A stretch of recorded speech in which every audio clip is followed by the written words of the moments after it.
Boa noite a todos e todas. É uma alegria estarmos aqui nessa noite.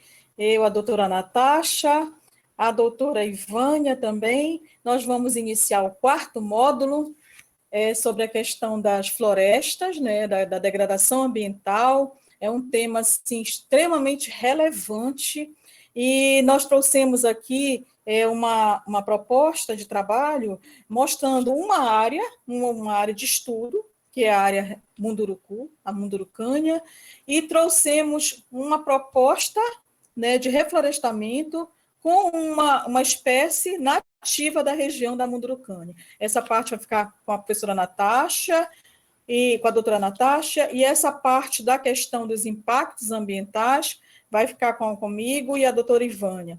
Eu vou iniciar esse trabalho, vou mostrar uma parte do que eu estudei também na minha tese de doutorado. Eu sou doutora em desenvolvimento sustentável pelo NAIA UFPA, e eu defendi ano passado a minha tese sobre a questão dos impactos, dos desdobramentos das políticas públicas na área indígena Munduruku. Eu, na verdade, estudei duas áreas, estudei a área indígena Munduruku e estudei também o povo Siona, na Colômbia, justamente sobre essa questão desses impactos desses projetos de infraestrutura e outros programas de grande impacto dentro dessas áreas indígenas. Então, eu preparei aqui uma apresentação, uns slides, que eu acho que essa questão da imagem é muito importante para vocês verem a gravidade da situação e a necessidade, né, que se tem de fazer um reflorestamento, uma proposta que venha dar qualidade de vida para essas pessoas e, principalmente, retomar essa questão do solo degradado na área de floresta. Então, vou tentar começar a apresentação agora.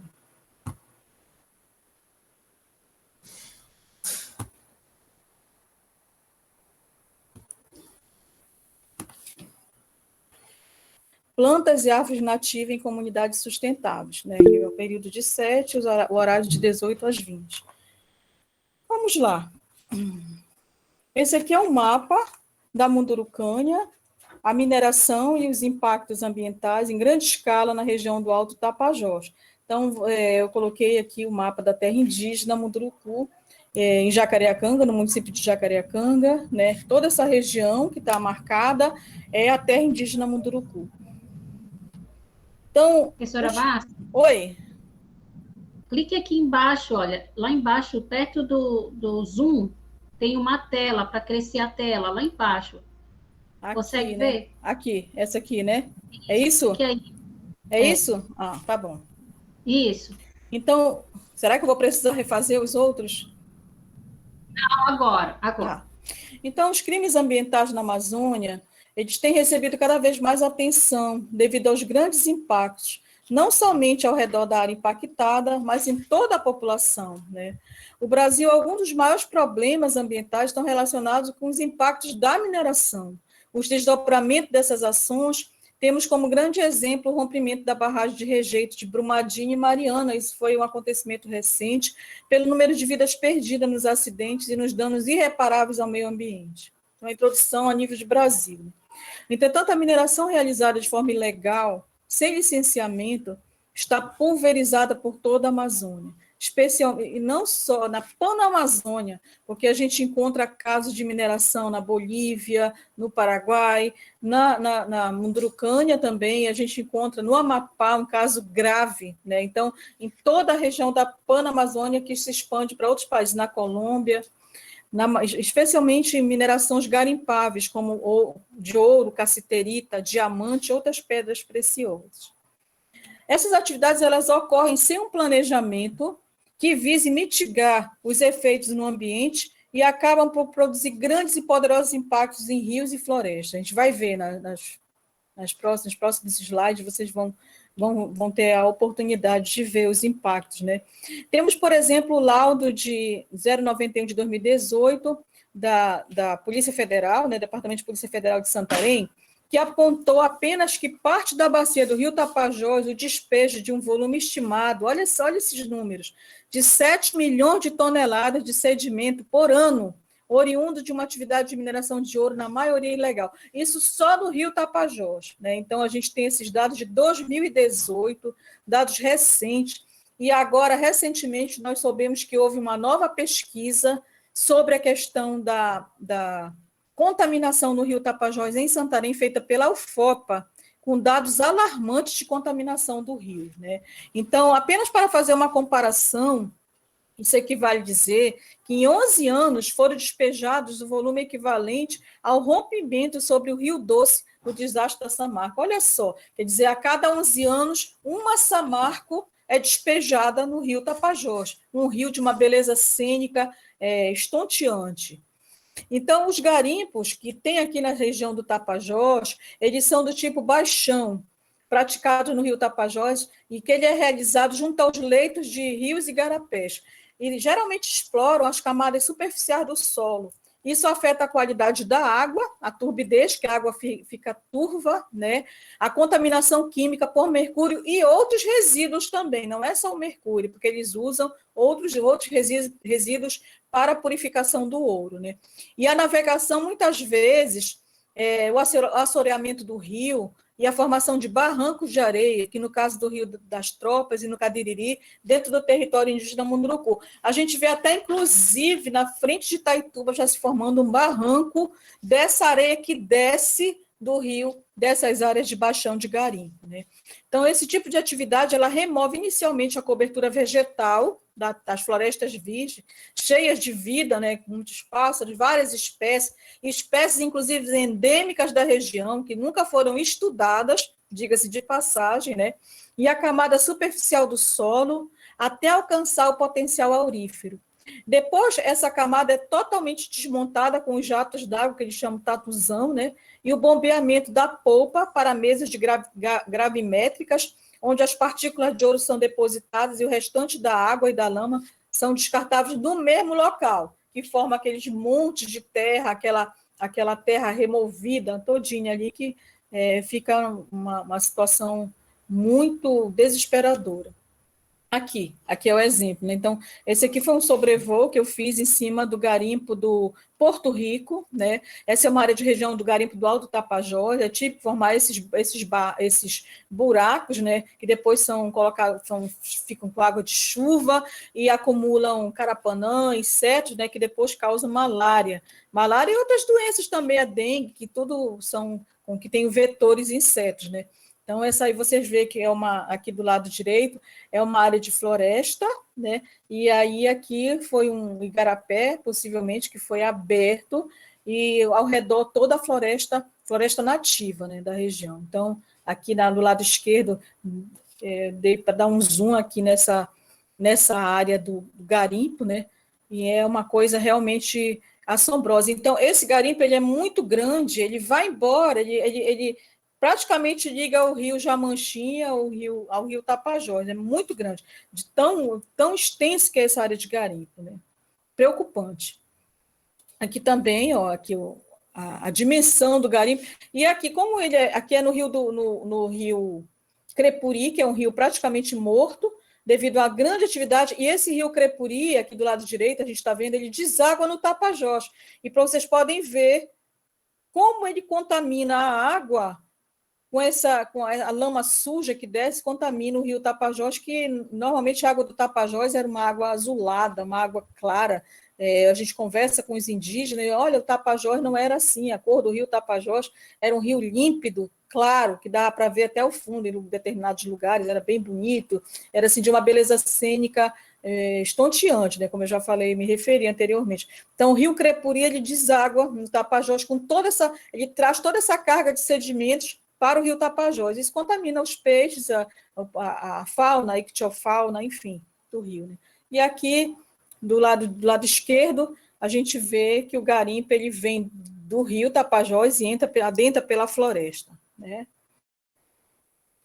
E aqui são os meios, o garimpo tipo baixão. Então, esses são mais aproximada a imagem aqui, né, da região, né, como fica. Esse aqui foi o igarapé, que eu tirei essa foto lá no rio Cadiriri, Capitutu, aliás. Aqui também, aqui é o Rio das Tropas, do lado direito, aqui essa fotografia, e aqui é o tipo do tatuzão com a retroescavadeira, né, que são o maquinário que são utilizados para esse tipo de atividade.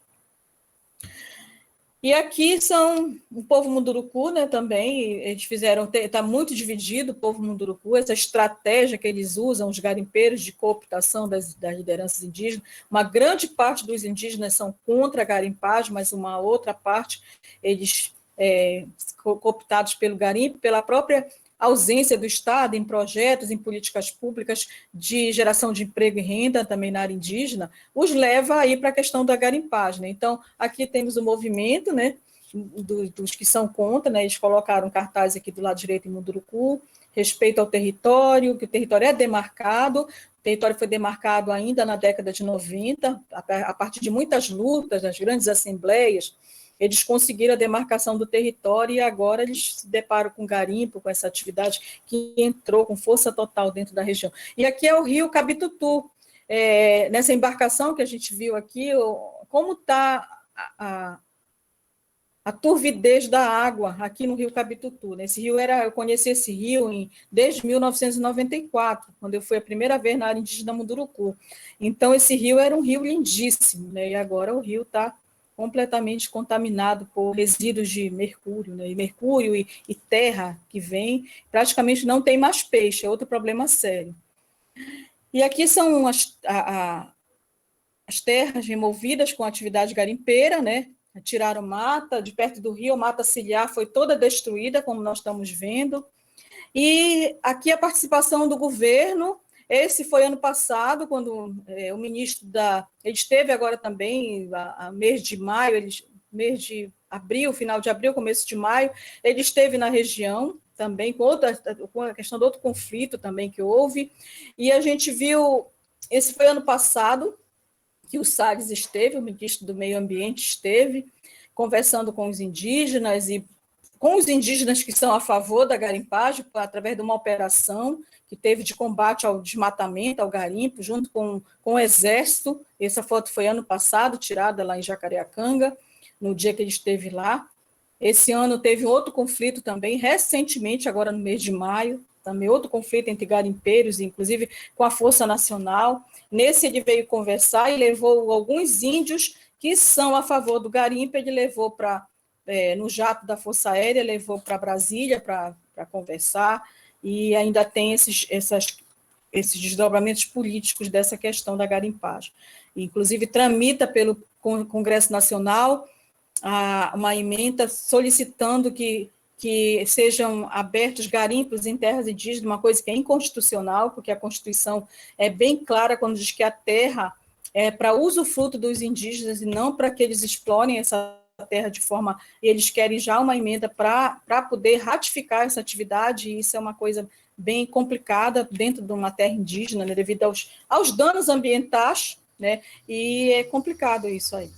Então, aqui eu participei desse documentário sobre a questão do mercúrio dentro da terra indígena. Nós fomos em várias casas, aqui tem uma foto do lado esquerdo do saudoso cacique Vicente Sal, que era um lutador pela questão do desenvolvimento indígena, mas dentro dessa questão da sustentabilidade, não nessa questão, era um lutador ferrenho contra essa atividade do garimpo dentro da área, e nós participamos desse documentário entrevistando pessoas que consumiam peixe que possivelmente foram contaminadas com a atividade de garimpo, né? A gente foi na aldeia Sais Cinza, a equipe foi em várias aldeias também, né? Esse documentário passou na rede nacional, né? Então a gente participei junto com eles também, muito perigoso de fazer, porque eles sobrevoavam a região em áreas de garimpo, e a região se tornou também perigosa para as pessoas porque o garimpo está muito bem articulado em várias instâncias, né? E inclusive até com crime organizado, enfim. E aqui foi recente essa nota com o repúdio, a sede das mulheres de Munduruku foi apedrejada, foi agora no mês de abril, isso, né? E aqui um sobrevoo da polícia, essa foto aqui do meia da Polícia Federal, mostrando a situação em que está a terra indígena, e aqui uma audiência pública que houve dos indígenas que são contra o garimpo, pedindo a participação do Ministério Público Federal na região, né? Aqui é no Rio das Tropas, uma foto também mostrando os índios impressionados com a destruição que ficou o Rio das Tropas. Toda a mata a gente vê que o Rio das Tropas está completamente destruído. Eu me lembro de uma fala do cacique geral, cacique Arnaldo, dizendo que nem borboleta ele viu no Rio das Tropas, tá? Então, devido à tamanha destruição do rio, né? Devido a essa atividade, com a mata ciliar toda destruída, né? Então, é bem de se pensar essa questão. Então, vamos falar um pouco sobre o povo Munduruku. Quem é o povo Munduruku? Eu não vou me adentrar muito em aspectos da cultura, se fica para uma outra oportunidade, mas eu vou colocar em linhas gerais algumas das coisas dentro dessa questão da luta do povo Munduruku. Então, aqui nós tivemos a professora Ordoinha, que fez um trabalho belíssimo sobre grafismo. Então, nós temos um exemplo de grafismo e plumagem, no módulo 1 ou 2. Então, aqui tem a típica pintura do povo Munduruku com elemento de plumagem também, né? Aqui nós temos as roupas típicas do povo Munduruku, eles estão com colares, estão com adereços, estão com tacapes, assim, tipo, como guerreiros, né, numa cerimônia ritualística. E embaixo, nessa foto abaixo, nós temos o lendário cacique geral, Biboi Cabá, né, que ele faleceu e é pai do atual cacique geral, que é o Arnaldo. Então, o Biboi é assim, considerado assim, um dos grandes caciques dentro do cacicado do povo Munduruku, né? Então, o Biboi Cabá morreu aos 100 anos, há 4 anos atrás, 4 ou 5 anos atrás. Aqui também mais alguma coisa de plumagem, da cultura que eles usam, né? Geralmente, quando eles vão participar das grandes assembleias gerais, os caciques geralmente usam esses cocares, o tipo de cocar que eles usam é esse tipo de adereço de cabeça. Também a cestaria, que são os itius, que eles usam para ir para a roça, para trazer macaxeira, para trazer as coisas que eles plantam na roça, e eles trazem geralmente dentro do itiu. Também tem a tipóia que eles carregam as crianças, deixa eu ver se nesse slide aqui na frente. Aqui, a tipóia, as moças estão com a tipóia, é para carregar as crianças no colo, as meninas usam muito a tipóia, né? E às vezes elas vão para a roça com a criança na tipóia e com o tio atrás, que fica. Esse tio ele é sustentado na cabeça, né? Ele é sustentado na cabeça e elas vão para a roça e trazem as coisas que elas. Abacaxi, banana, todos eles trazem nesses paneiros, que são os itius. E aqui são os colares, né, que eles fazem com caroço de tucumã, são colares lindos, belíssimos. Tacapes também que eles fazem, né, com um pouco de palha também que eles utilizam, uma espécie de de madeira usada para instrumento de caça, e as flechas também dentro da cestaria, né. Aqui são alguns colares. Isso foi numa exposição que teve em Itaituba, também eu aproveitei e tirei foto, era que a Associação de Mulheres estava fazendo. Aqui é um pouco dos colares, Munduruku, também a questão da cerâmica, que já é uma cerâmica mais dos indígenas que moram na Praia do Índio, né? Então, eles fazem essa cerâmica bem interessante. E são os remédios caseiros também, que o Munduruku também ele trabalha muito com a questão da medicina tradicional, né? Então, eles são médicos, eles conhecem médicos assim, de utilizarem os produtos da floresta, né? Para gripe, para vários tipos de doenças, inclusive agora, com a questão do corona, a Graça, lá da aldeia Sai Cinza, ela preparou muito material, muita pomada de folhas naturais, eles sabem muito remédios, e muitos deles se curaram, ela fala, se curaram com a utilização desses medicamentos tradicionais, né? Tanto que a gente está tentando revitalizar essa prática, porque com a entrada da questão da saúde, houve o esquecimento dessa medicina tradicional, então a gente está querendo trazer de volta, porque eles têm muito mel, copaíba, andiroba, e várias outras ervas que eles usam do mato, justamente para fazer essas pomadas, esses ungüentos que eles usam, essas bebidas, essas garrafadas que eles utilizam de forma tradicional, né? E aqui tem algum dos medicamentos. Aqui a luta pela terra, né?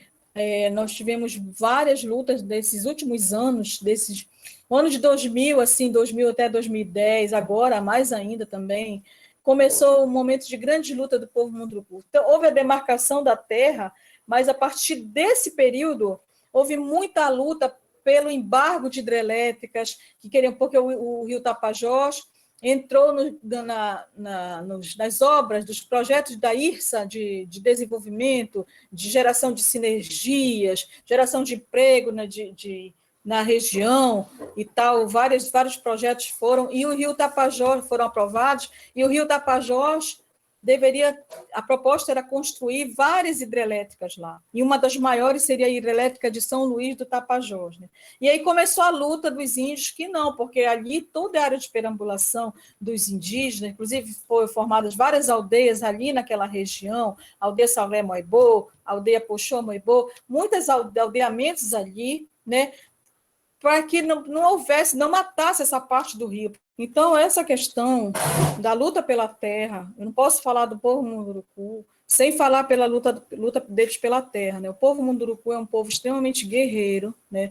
Luta pela terra, e essa questão dos projetos, de 2010, 2005 para cá, o Rio Tapajós foi colocado dentro de uma proposta de trabalho chamado IRSA, que é Obras de Infraestrutura para o Desenvolvimento, que são as obras da IRSA. Então, essas obras são obras de infraestrutura, como eu já falei, e elas vão de usinas hidrelétricas, pontes, várias formas de mecanismos de, entre aspas, acelerar o desenvolvimento regional, produzir sinergias na região, né? Então, para o Rio Tapajós, a IRSA, ela tinha programado vários projetos de hidrelétrica. Um dos grandes projetos seria São Luís do Tapajós. Então, começou a luta para que não fosse construída a usina hidrelétrica do Rio Tapajós, São Luís do Tapajós, porque esse projeto era um projeto muito grande, né? Ele se encontra embargado, mas para conseguir esse embargo foi uma luta muito grande entre o povo Munduruku, com os pesquisadores, com várias ONGs, inclusive ONGs internacionais, para que essas hidrelétricas não fossem implantadas, porque o raio de ação de uma hidrelétrica dessa era muito grande. Só para vocês terem uma ideia, o Parque Nacional da Amazônia é uma área de preservação ambiental, e uma parte do Parque Nacional da Amazônia ia ser inundado. A própria estrada teria que ter uma outra, iria ter um impacto maior, porque a estrada tinha trechos do rio, ia ser trechos do Parque Nacional, que passa a estrada, ele ia ser inundado pelo lago do reservatório. Então, essa estrada teria que abrir uma outra área de floresta para poder passar a estrada que liga Jacareacanga, Transamazônica, que liga Itaituba, Jacareacanga, e Itaituba segue a estrada até perto da Bolívia, por ali assim. Tá? Então, o impacto seria muito grande na região, né? E aí a luta começou, até porque essa área também tem populações indígenas, a área Sauré Maiboa é ali bem próxima, a área dessa área que ia ser inundada, né? Sauré Maiboa, Poxô Maiboa, várias aldeias que ficam ali, perto dessa região de São Luís. O São Luís do Tapajós é uma comunidade, tem a comunidade Vila Raiol, tem várias comunidades ali perto. Então, o que aconteceu dentro desse movimento? Houve a união dos povos da floresta, os povos indígenas, com várias comunidades também, a comunidade ali de perto, com comunidades ribeirinhas, e eles iniciaram todo um processo de luta contra essa investida das hidrelétricas. E aí se acoplou também o Greenpeace, várias outras ONGs, vários pesquisadores, como o professor Antônio Nobre, vários outros que fizeram um estudo da inviabilidade, o professor também, outros pesquisadores, Philips, esqueci agora o nome do pesquisador, e ele fez toda uma documentação dizendo que não poderia haver a construção, e a hidrelétrica se encontra embargada, São Luís do Tapajós. Mas, paralelo a isso, tinha a questão das hidrelétricas no rio Telespires, né? Então, essa foto que eu tirei do lado direito é uma foto que eu consegui na internet de como era o rio Telespires antes da barragem, né? E o impacto dessa barragem nessa área de floresta virgem aqui, né? Nós temos uma área muito grande de floresta que foi impactada com a construção, uma área, inclusive, aqui do lado direito, do lado esquerdo, que a gente está vendo, uma área de fauna e flora ainda não estudada, inclusive com espécies endêmicas nessa região que ainda não tinham sido estudadas e elas foram impactadas e hoje em dia elas acabaram. Não teve a oportunidade de ser estudadas essas espécies aí, nessa região do Telespires. E essa construção dessa hidrelétrica teve grande impacto também, tanto na cultura material, no território, quanto na cultura imaterial do povo Munduruku, né? A gente está vendo aqui essa região da formação do lago do Munduruku, do lago Telespires. Essa região era onde ficava um lugar chamado Carobixexé, que era o lugar considerado sagrado do povo Munduruku. Esse lugar era de onde vinha, era mãe da caça, mãe dos peixes, mãe dos macacos, que ficava o Decucaá, que eles chamam, né? Então, olha o impacto do povo Munduruku. Essas fotos eu peguei na internet, né? Então, são de ampla divulgação. Eu trouxe fotos como fotos emblemáticas para vocês verem o impacto que o povo Munduruku teve ao chegar e se deparar com seu lugar sagrado profanado, né? Que aí seriam as cachoeiras, que eram as cachoeiras sagradas do povo Munduruku.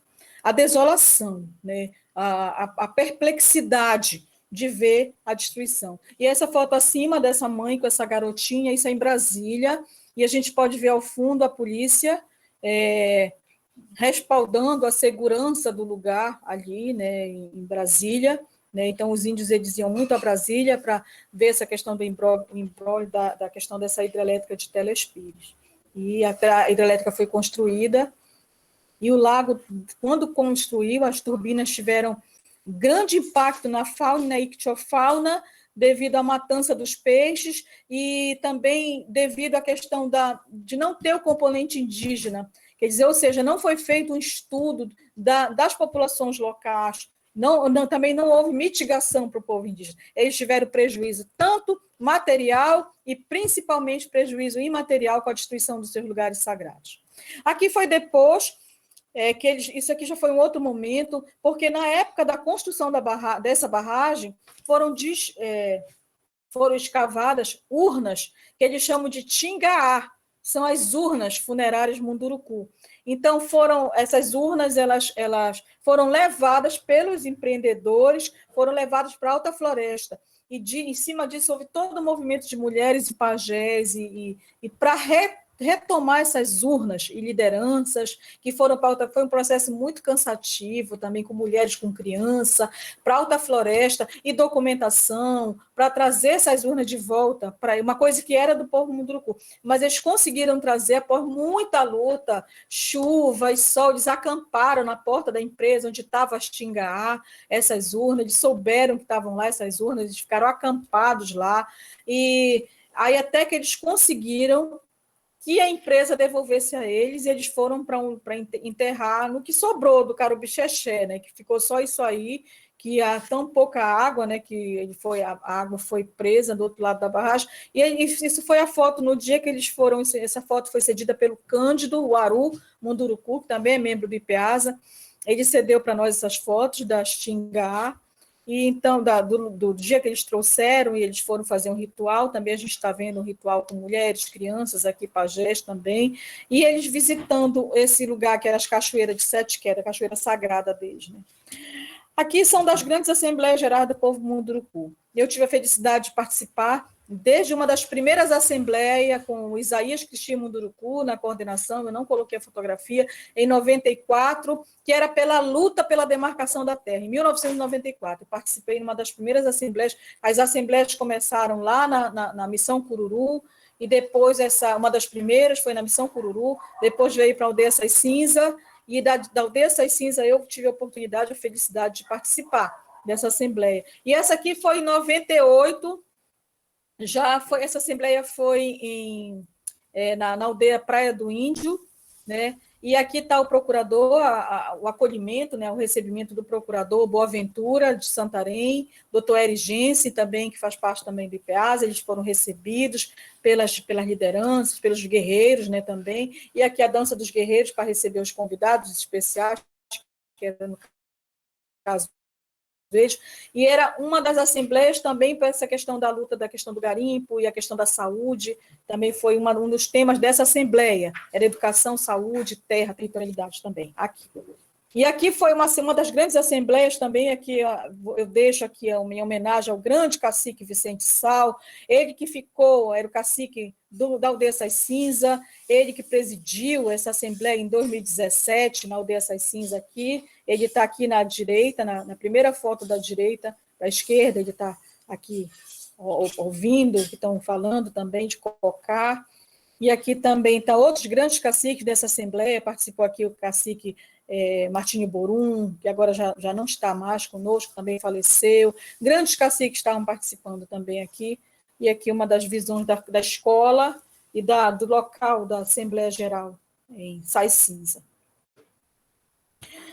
Então, uma das grandes alternativas que a gente tem sustentáveis para a geração de renda é o sistema agroflorestal, claro, devido a toda essa degradação ambiental que essas empresas elas vêm, principalmente de garimpo, não tem uma preocupação com o reflorestamento, então a região fica completamente destruída, eles já vão para um outro local para mais e mais destruição de rios e floresta, dessas áreas degradadas pela mineração ilegal. E nós começamos já um trabalho com eles experimental, também via a Associação Suíço-Brasileira, que é que eu faço parte, em parceria com o IPEASA e o Instituto Floresta Humana, o Instituto Francês também, a gente fez uma parceria, e montamos um projeto de horticultura irrigada, um projeto experimental, né? E também a gente vê o plantio do guaraná como uma das grandes alternativas desse sistema agroflorestal, não só o guaraná, mas o cacau, o café também, para que possa gerar emprego e renda ali para os indígenas também, né? E que o governo do estado, o governo federal, tem que tomar sério, porque o problema do munduruku é quase igual o problema do povo Siona na Colômbia, risco de extinção. Por quê? Porque acabando o peixe, destruindo as florestas, como é que eles vão viver ali que eles dependem do rio para se alimentar, dependem da floresta também, né, para sobreviver. Então, destruindo isso aí, como é que vai ser? Como o povo Siona, eles vão ser expulsos para os grandes bolsões de pobreza em Jacareacanga. Então, é complicado. Então, o governo tem que pensar em alternativas de sustentabilidade para que esse povo permaneça ali dentro daquela região, né?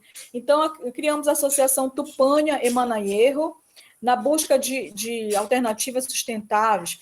Também foi uma parceria da Associação Suíço-Brasileira com o IPEASA e o Instituto Floresta Humana. E uso da medicina tradicional munduruku para a fabricação de comercialização de remédios naturais.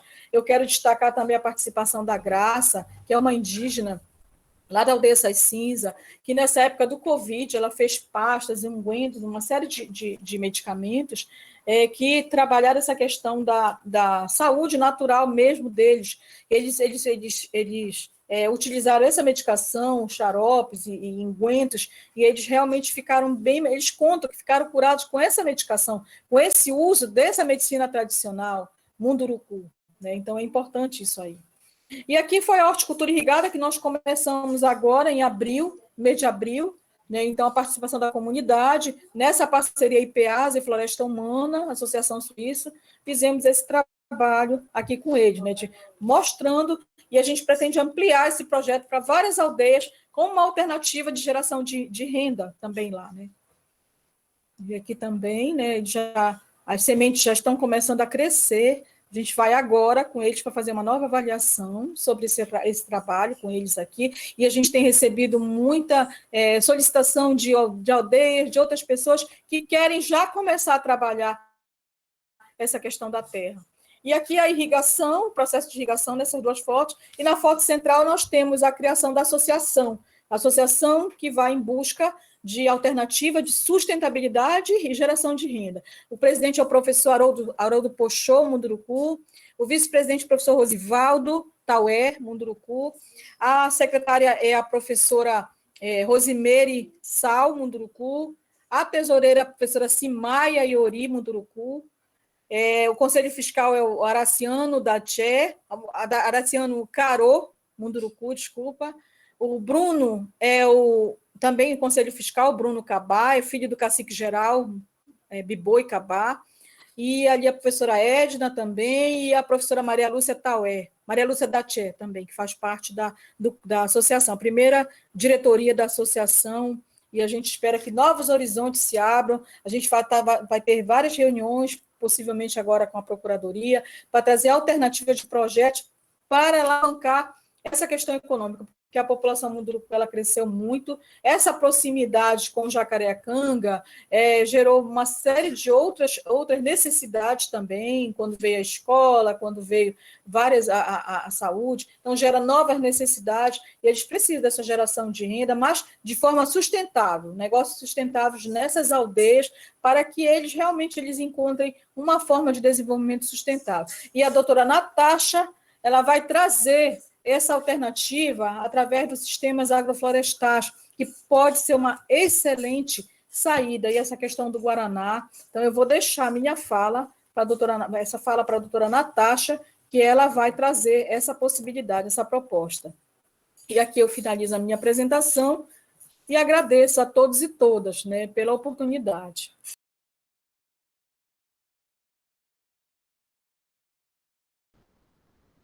Então, como eu falei anteriormente, nós vamos dar continuidade na apresentação do módulo 4, né, que é educação para a conservação da biodiversidade, plantas e árvores nativas em comunidades sustentáveis.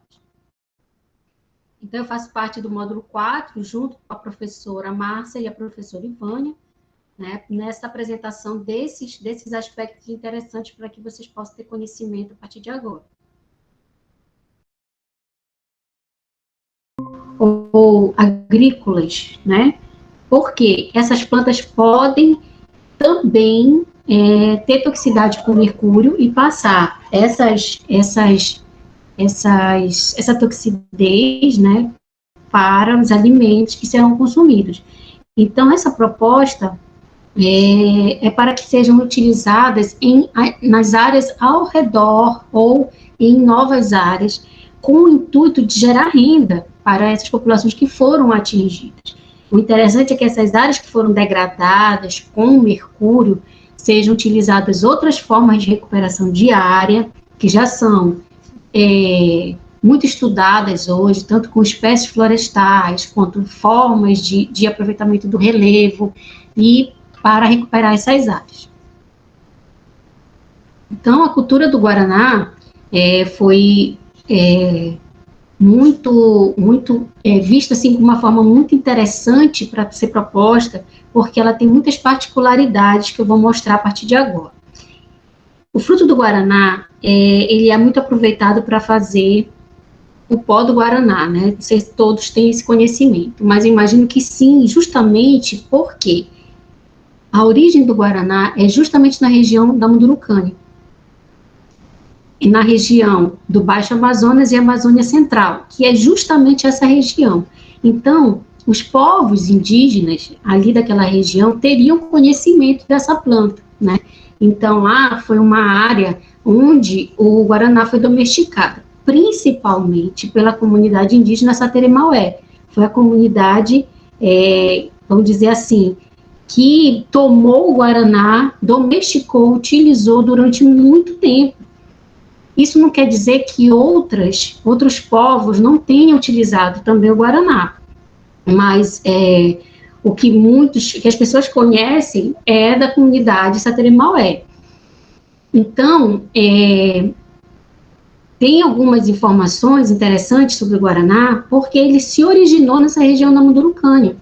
Então, lá é o centro de diversidade dessa espécie, né? E qual é essa espécie? A Paulínia cupana, né? Então, esse Guaraná, existe também o Guaraná verdadeiro e o falso Guaraná. Na floresta, para quem não tem conhecimento, ela é uma trepadeira. Uma trepadeira, ela sobe nas árvores e lá em cima é onde ela vai florescer e formar os frutos. Ela também pode dar frutos em clareiras, né? Então, as plantas podem crescer em clareiras, mas o hábito, vamos dizer assim, o habitat dela é dentro da floresta e subindo nas árvores. Aqui eu tenho uma imagem onde mostra um pouco dessa região da Mundurucânia, não toda, mas uma parte, e o território ancestral do povo Sateremaué, né? Visto que o povo Sateremaué, ele está do outro lado do rio Amazonas, mas a região da Mundurucânia é do outro lado, ela ela tem os limites da região. Oi? Oi?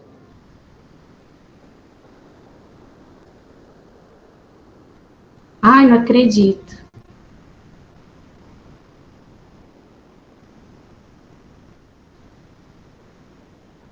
Tá bom.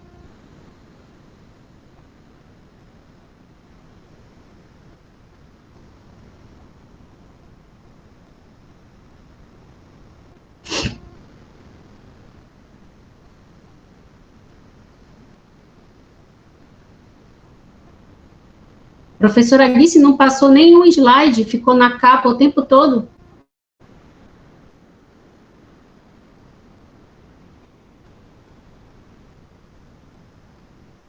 Entendi. Tá bom.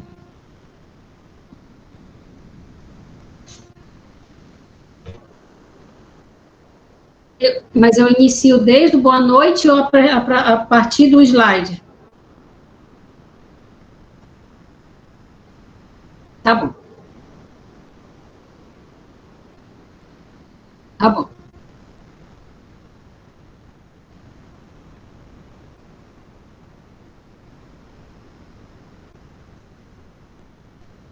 Boa noite a todos. Vamos dar continuidade ao módulo 4 e continuidade à apresentação da professora Márcia, que foi muito importante, pois ela nos mostrou a realidade dessa região da Mundurucânia e da tribo Munduruku, tudo que eles estão passando com a degradação ambiental. A partir disso, nós vamos mostrar duas propostas para tentar ajudar na geração de renda dessas populações que tanto sofrem com a degradação por conta dos garimpos e da toxidez do mercúrio. Agora eu vou colocar uma apresentação para vocês.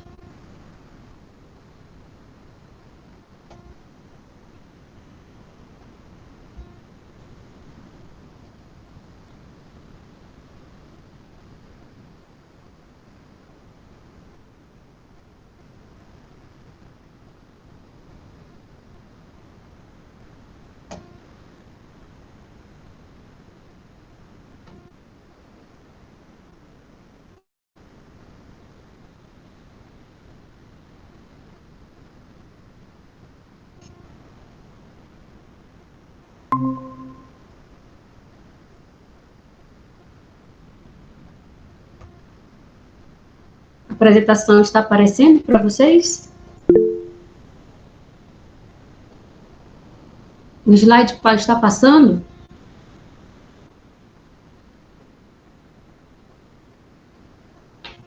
Então, eu faço parte do módulo 4, juntamente com a professora Márcia, a professora Ivânia, no módulo Educação para a Conservação da Biodiversidade, Plantas e Árvores Nativas em Comunidades Sustentáveis. Então, como estratégias para a restauração ecológica de áreas degradadas, nós vamos colocar duas propostas para ajudar a geração de renda dessas comunidades indígenas, que seria a utilização da cultura do Guaraná e os sistemas agroflorestais. Eu vou explicar primeiro a proposta da cultura do Guaraná. O Guaraná é uma espécie nativa da Amazônia, é a espécie Paullinia cupana. E essa espécie, ela tem origem justamente na região da Mundurucânia.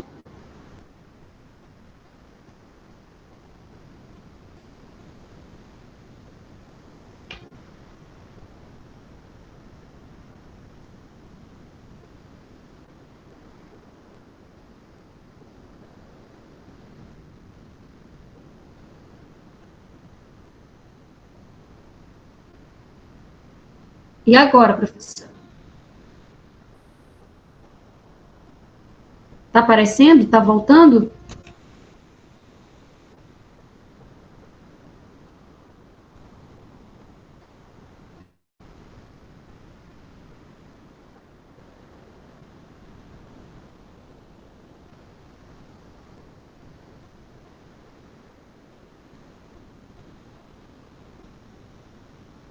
Correto.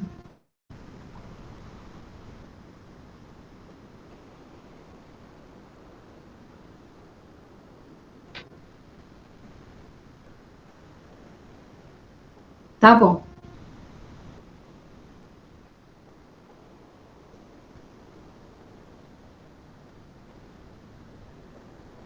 Ok.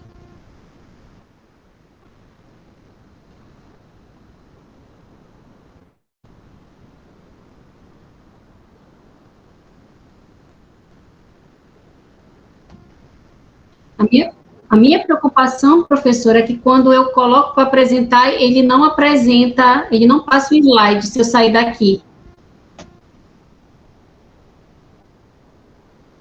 Tá bom.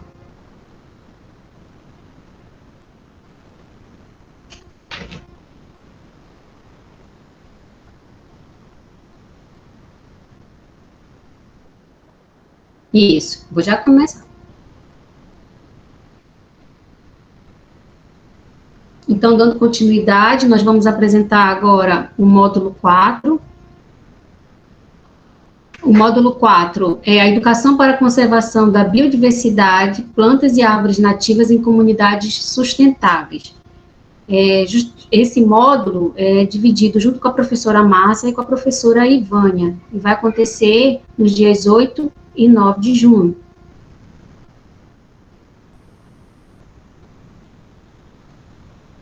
Então, a partir de agora, nós vamos tentar mostrar para vocês estratégias para a restauração ecológica de áreas degradadas, a fim de formar comunidades indígenas e rurais sustentáveis com geração de renda.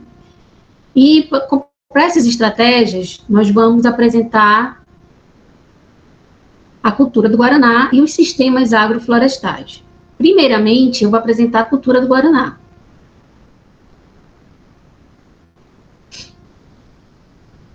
O Guaraná é uma espécie nativa da Amazônia brasileira. E a espécie Paulinia cupana, variedade Sorbilis. Existe o Guaraná verdadeiro e o falso Guaraná. Esse é o Guaraná verdadeiro. E é ele que é utilizado com o pó do Guaraná, que tem várias transformações, em extratos, para ser utilizadas nas indústrias, principalmente no consumo diário das populações. E esse Guaraná, essa espécie, ela tem a origem dela no Baixo Amazonas e Amazônia Central. E essa região é justamente a região da Mundurucânia. Esse Guaraná, ele foi domesticado pela comunidade Sateré-Maué. Mas isso não quer dizer que outras comunidades não tenham feito também a domesticação do Guaraná, visto que nessa região da Mundurucânia existem outros povos, né? O que é utilizado do Guaraná? São as sementes secas que são economicamente exploradas, né? O Guaraná é considerado um produto exclusivamente brasileiro e ele tem um grande potencial econômico, principalmente agora que estão sendo feitas outras pesquisas, estão sendo descobertas substâncias interessantes nessa cultura, nessa semente.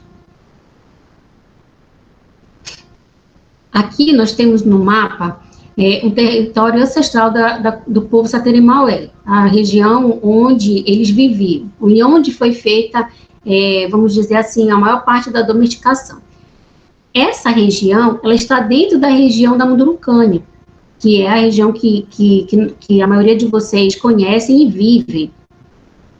Nesse mapa, nós mostramos aqui essa região, que ela tem a delimitação ao norte o rio Amazonas, ao leste o rio Tapajós, ao oeste o rio Madeira e ao sul o rio Jurema. Então é uma região muito grande, muito extensa, e existem algumas reservas nessas regiões. E além disso, vários povos vivem lá também, né? E é muito interessante a gente perceber assim que o Guaraná ele se originou nessa região. E nós percebemos que nem todas as comunidades utilizam o Guaraná de uma forma econômica para a geração de renda. Mas a região de Maués é a maior produtora do Brasil, da Amazônia, desculpa, da Amazônia. E por incrível que pareça, a região que tem maior produção de Guaraná é na Bahia. Não tem nada a ver com a Amazônia, né? Então, assim, por que a Bahia produz tanto Guaraná? e a Amazônia não. Mas vamos pensar nesse sentido. O Guaraná da Amazônia, ele é muito valorizado comercialmente. Quando se fala, esse Guaraná veio da Amazônia, ele tem um valor econômico muito, mas muito maior em relação ao Guaraná da Bahia. Então, nós vemos que existe grandes possibilidades de se aproveitar áreas para plantar o Guaraná e vender comercialmente. Vender para as indústrias, vender para ser transformado em pó, em xarope, em charuto, assim como eu vou mostrar os produtos mais na frente. Mas eu gostaria de mostrar, assim, que foi feito um estudo do Guaraná, onde Duque, em 1930, ele falou sobre a diversidade do Guaraná, em 2 artigos, e ele mostrou que o Guaraná tinha o centro de origem e o centro de diversidade nessa região da Mundurucânia. Então, nós podemos pensar que é um tesouro inexplorado. São, vamos dizer assim, um potencial que não foi utilizado. Talvez esses tipos de Guaraná estejam ainda dentro da floresta e que nós nem temos acesso a tanta diversidade assim. Não quer dizer que só a região de Maués tem Guaraná. Né, toda aquela região da Mundurucânia, segundo esses 2 artigos que foram publicados por Duque em 1930. Eu gostaria de falar sobre a lenda do Guaraná, mas ela é muito extensa, né, mas do que ficou dessa lenda de interessante, que eu acho que é interessante contar para vocês, até porque muitos de vocês devem conhecer essa lenda. A Onimuaçabê era a mãe do Guaraná. Então, quando houve toda a lenda do Guaraná e tudo, e que o filho dela virou a planta do Guaraná, vamos dizer, verdadeiro, ela olhou para a planta e falou: tu, meu filho, tu serás a maior força da natureza, tu farás o bem a todos os homens, tu serás grande, tu livrarás os homens de uma moléstia e os curarás de outras. Então, vamos dizer assim, que foi uma bênção materna naquele momento, e hoje se tem o conhecimento dos potenciais fitoterápicos do Guaraná. O Guaraná tem grandes propriedades medicinais e que não posso dizer que a espécie que tem os mais diversos, porque muitas espécies medicinais têm muitas propriedades, mas ele tem vários, vamos dizer assim, vários campos da medicina, né? Como eu vou mostrar agora. As 2 principais propriedades que se conhece do Guaraná é que ele é estimulante energético e antioxidante. Então, assim, são os 2 grupos de propriedades medicinais conhecidas. Então, dentro do potencial energético, eu poderia, sim, ficar horas falando sobre essas propriedades, mas vamos reduzir apenas a essas aqui presentes. As principais: ele diminui a fadiga mental e a fadiga física, né? Então, por conta disso, ele é utilizado principalmente em bebidas energéticas. Também, ele diminui o risco de desenvolver o mal de Alzheimer, e isso é um grande, vamos dizer assim, uma grande descoberta, porque até pouco tempo o Alzheimer não tinha medicamentos. Outro benefício do Guaraná é o desempenho. Só um momento. Outro benefício do Guaraná é o desempenho neurocognitivo, que é aumentado com o seu consumo. Ele também é neuroprotetor e aumenta o desempenho físico. Por isso que muitas pessoas que são participantes de academias tomam Guaraná misturado com açaí e com outras misturas. O outro grupo de benefícios seria a característica antioxidante. Então, ele é antiproliferativo de células cancerígenas. Então, muitos medicamentos hoje já têm na sua composição Guaraná. Ele diminui o LDL, colesterol total. atividade anti-inflamatória e antimicrobiana, diminui a mortalidade celular, diminui os danos do DNA, porque, assim, muitas doenças hoje se conhece, já se sabe, que são causadas por danos causados no DNA. Então, é como se ele fosse um protetor do DNA, né? Vamos falar assim. Ele controla a transcrição de genes, que é isso. Existem genes que nós temos que são causadores de doenças, vamos dizer assim, e eles ficam parados. Aí acontece algum gatilho no nosso corpo e que esse gene é ativado. Então, e ele pode causar uma doença, né? Geralmente são doenças autoimunes ou doenças congênitas. E o guaraná, ele controla essa transcrição dos genes. Ele não permite que esse tipo de gene, né, causador de doenças, ele comece a, vamos dizer assim, funcionar, né, de uma maneira mais simples. E uma grande informação que nós temos, e que são estudos recentes, é que ele protege contra a toxicidade por mercúrio. Então, ao conversar com a professora Márcia, nós chegamos a uma conversa e eu mostrei para ela esse benefício do guaraná. E eu acho que, apesar de nós não termos ainda estudos clínicos com a utilização do guaraná em humanos, mas já estão sendo feitos testes com animais e para comprovar esse controle, essa proteção dos seres vivos contra essa toxicidade de mercúrio. Então, esse artigo aqui, ele mostrou, né, que ele é um artigo de 2016, então, assim, é relativamente novo, né? Então, ele mostrou que existe um benefício do consumo do guaraná na proteção contra essa toxicidade induzida por mercúrio. Então, ele fala que o extrato do guaraná poderia exercer efeitos protetores por meio da sua atividade antioxidante.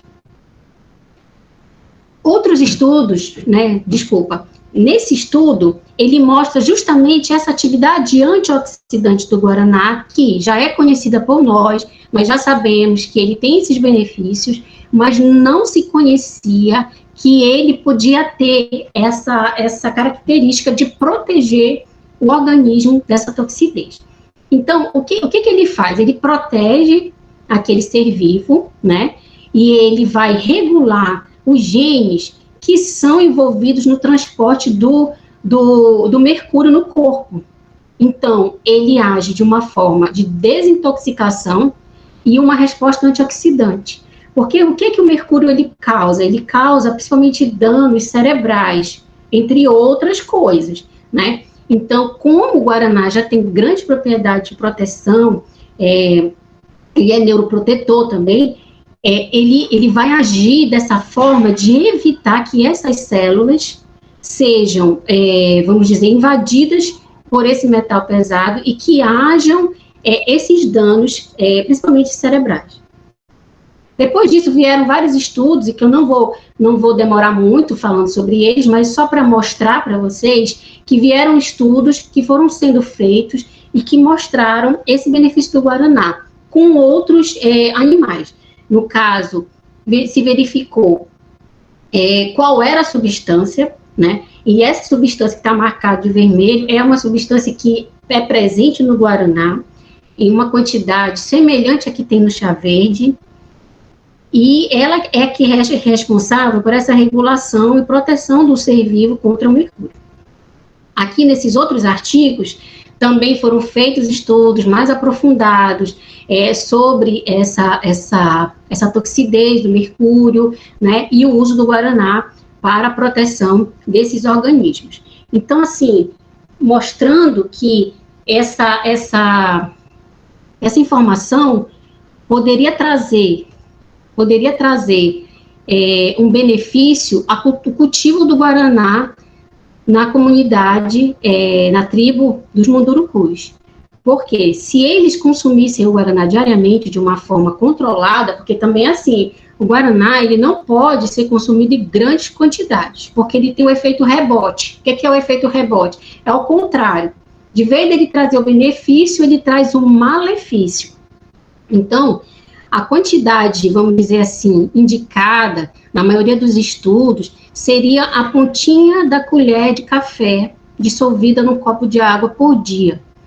Então, vamos dizer, mas isso não tem recomendação científica ainda, isso vamos deixar bem claro, que é o que a tribo Satere Maué usa e que uma grande população da cidade de Maués também usa, né? Então, se verificou que quantidades superiores a essas vão trazer danos em vez de trazer benefícios. Então, enquanto estão sendo feitos estudos, não é bom usar uma quantidade muito alta de guaraná. Vamos usar essa quantidade, vamos dizer assim, homeopática, né, de pequenas quantidades diárias. Então, isso era uma proposta que, vamos dizer assim, a população de Maués usa e que foi observada até pelos pesquisadores do Amazonas, e verificaram que pessoas que usavam pequenas quantidades eram aquelas que tinham maiores benefícios. Mas isso é uma coisa que pode ser discutida no futuro, que pode se verificar, e a pesquisa vai caminhar para frente em relação a isso. Mas como está tendo muitos casos de toxidez por mercúrio, é interessante a gente saber que já existem estudos nesse aspecto, de que a própria natureza pode nos proteger dessa intoxicação. Na minha tese de doutorado, eu estudei justamente a diversidade do guaraná e as características fitoquímicas dessas plantas. Então, assim, como meu trabalho foi feito na Embrapa, existem várias cultivares de guaraná, são 18, né, que já foram aprovadas e outras que estão em processo de aprovação ainda. A principal cultivar que eu estudei foi a BRS Maués. E outros clones, vamos dizer assim, que ainda não são cultivar, estão no banco de germoplasma da Embrapa, né? Então, assim, são guaranás vamos dizer, de características diferentes, ou o formato do fruto, vou voltar aqui, ou o formato do fruto, ou a cor do fruto, ou o tamanho, ou a forma da folha, né, vamos dizer assim, características morfológicas diferentes, mas não se tinha conhecimento ainda das propriedades químicas, se havia diferença entre essas cultivares, e foi justamente o que eu estudei. Então, nós chegamos nesse artigo científico que foi publicado agora, no início de 2021, nós conseguimos fazer a classificação do guaraná, em guaraná antioxidante energético e guaraná energético. E dentre essas cultivares, vamos dar mais ênfase agora àquelas cultivares consideradas antioxidantes. E o que seriam essas antioxidantes? Seriam as plantas que têm maior concentração dessas substâncias antioxidantes e têm menos cafeína, porque eu fiz uma relação entre a cafeína e as catequinas, né? Então, essas características químicas definiram os grupos de guaraná. Então, a BRS Maués, que é a cultivar mais conhecida, mais cultivada até hoje, é justamente ela que tem a maior propriedade antioxidante. Então, se me perguntassem qual cultivar que nós iríamos começar a plantar, BRS Maués. Mas existem outras, né? Essas cultivares aqui anteriores, elas foram estudadas também, mas foi por uma outra pesquisadora, ela ainda não publicou esses resultados, e ela também vai classificar essas cultivares que já estão no mercado em relação a essas características químicas. Mas até o momento, nós temos o conhecimento da BRS Maués, né?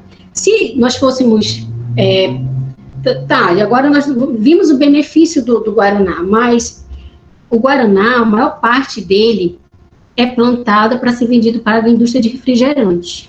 E o que a indústria de refrigerantes quer? Um Guaraná energético.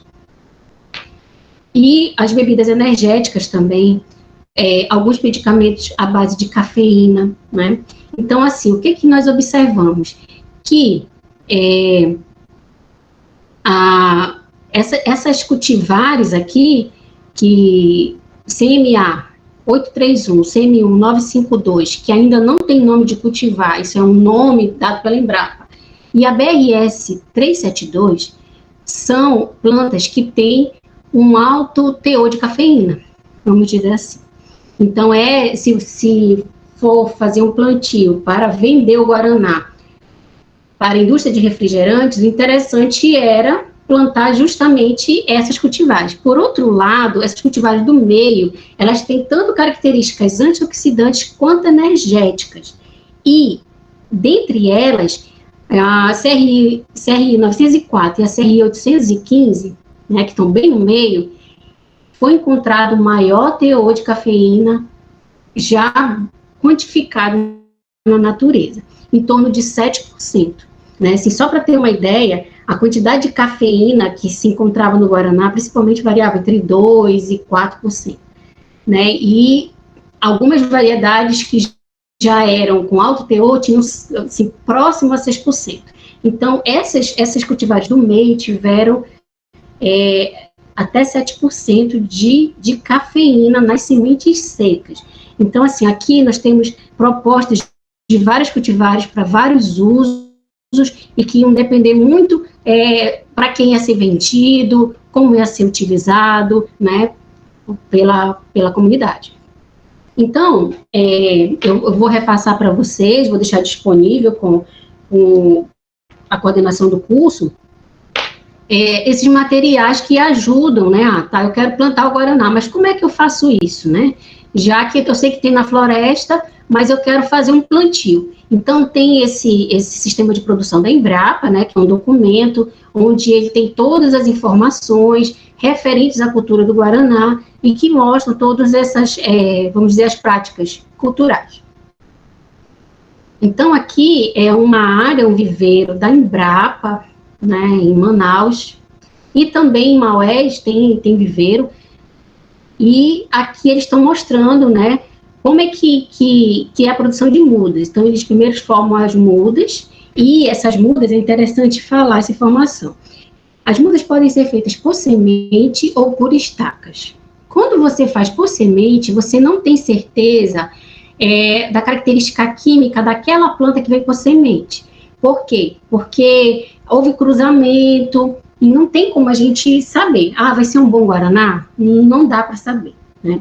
Mas, então, por conta disso, essas cultivares que eu mostrei, elas são propagadas por estacas, porque ali você tem certeza. Essa daqui é da cultivar BRS Maués.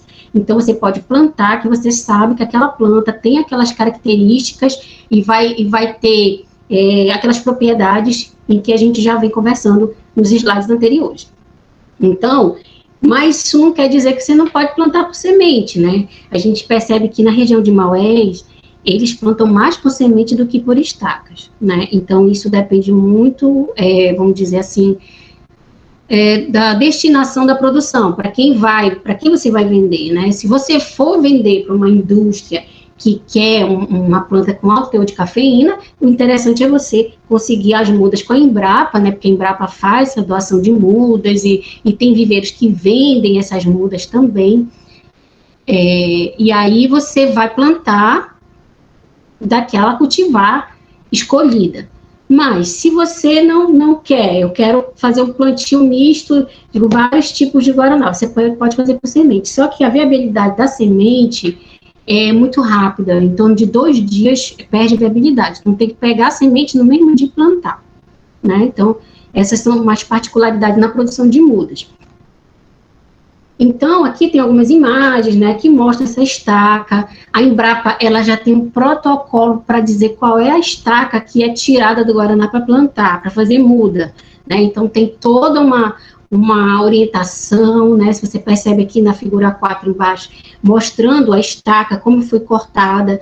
Por quê? Porque ele é uma planta de difícil propagação. Várias mudas que você faz, nem todas têm um pegamento, né, um enraizamento. Então, eles são utilizados também indutores de enraizamento. Assim, estão sendo feitas muitas, vamos dizer assim, estudos em relação a isso. Até um artigo foi publicado recentemente, mas ainda não se tem fechado. O Guaraná precisa do indutor ou não precisa do indutor para enraizamento. De qualquer forma, a gente tem que tentar tirar a melhor estaca possível para plantar e ter um bom pegamento, certo? E assim, nesse documento vai ter várias informações, eu não vou me atentar muito, porque nós também temos um outro tema para falar, mas existem as doenças, né, que é a antracnose e o superbrotamento, são 2 tipos de doenças, né, que tem no Guaraná, e que isso daí tem que ser controlado, porque senão você pode perder a plantação. Mas hoje já se tem estudos, já se sabe como fazer o controle dessas doenças, e também está informado nesse documento que eu vou passar para vocês.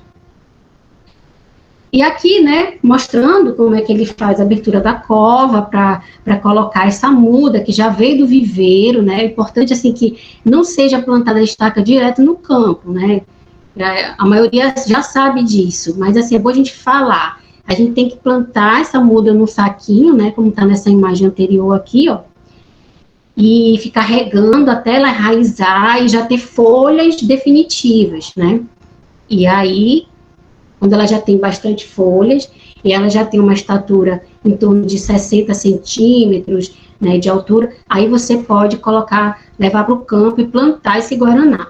Mas também é interessante que você cubra com palhas, né, porque vamos lembrar que o guaraná, ele veio da floresta, né, então ele está acostumado, vamos dizer, a espécie é acostumada com pouca luz.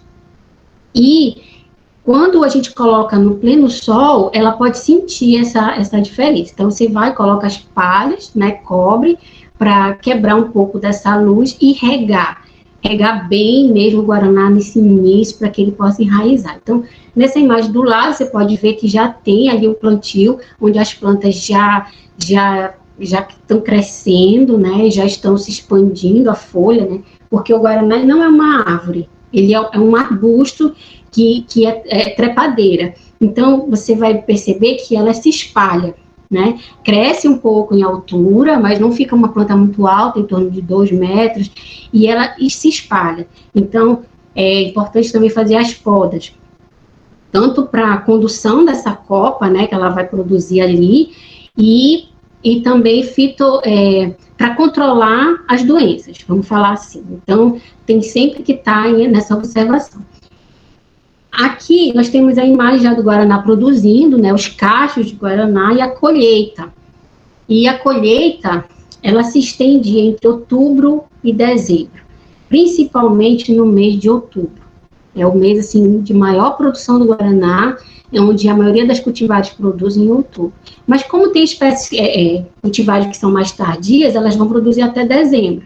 Mas, e você percebe que existem frutos vermelhos, alaranjados e amarelos. Então, não é essa cor que vai definir o ponto de colheita. O que vai definir o ponto de colheita é o fruto estar aberto, está aparecendo o olho do guaraná, né? Então, assim, e o que vai ser utilizado? É essa parte preta do fruto, que é a semente. É essa parte em que vai ser processado para produzir o guaraná. Então, aqui, ó, nós temos essas sementes, essa parte preta, né? Você observa aqui no cacho que não estão todas as sementes abertas. E isso é uma característica do guaraná mesmo. Esses frutos estão maduros, mas nem todos estão abertos. Quanto mais, vamos dizer, olhos abertos, melhor. Mas nem todos vão estar abertos, né? Então, você teve ali uma quantidade de sementes de frutos que abriram. Então, já está no ponto de colheita. Você pode colher o cacho. E aí você vai retirar, né, toda essa parte branca ao redor da semente e vai secar essas sementes no tacho. Então, existe também estudo qual tipo de taxa é melhor para secar o guaraná, né? Isso daí nós ainda não publicamos, mas nós já fizemos um estudo sobre isso, se o tacho de barro, tacho de ferro, secar em estufa, qual seria o melhor método para secar o guaraná. Mas até o momento nós temos ali, né, os 2 tipos de forno, né, o de barro e o metálico, onde é feita essa secagem. Quando seca o guaraná, você vai ter o guaraná em rama, que é o principal produto, vamos dizer assim, do guaraná, é o primeiro, né? A partir daí, existem outros beneficiamentos que você pode fazer. Então, quando você retira essa casquinha preta, que chama casquilho, né, tem um nome para isso, esse casquilho é retirado, vai ficar só a amêndoa da semente. Ela é triturada até virar o pó do guaraná, né? Então, como é que faz o pó do guaraná? Colhe o fruto, seca a semente, tira o casquilho, tritura e você já tem o pó do guaraná. Então, eu coloquei aqui um exemplo, né, de uma marca lá de Maués, e esse pó do guaraná é esse que eu falo que pode ser consumido diariamente em pequenas quantidades. A comunidade Saterê Maué e a cidade de Maués fazem assim, eles também fazem esse bastão, onde eles misturam água e vão moldando esse pó e formam um bastão e vendem assim na feira. É uma forma de conservação também, criada por eles e por outros povos. Eu não vou dizer que é uma tecnologia deles, porque talvez outros povos façam também e a gente não tem conhecimento, né?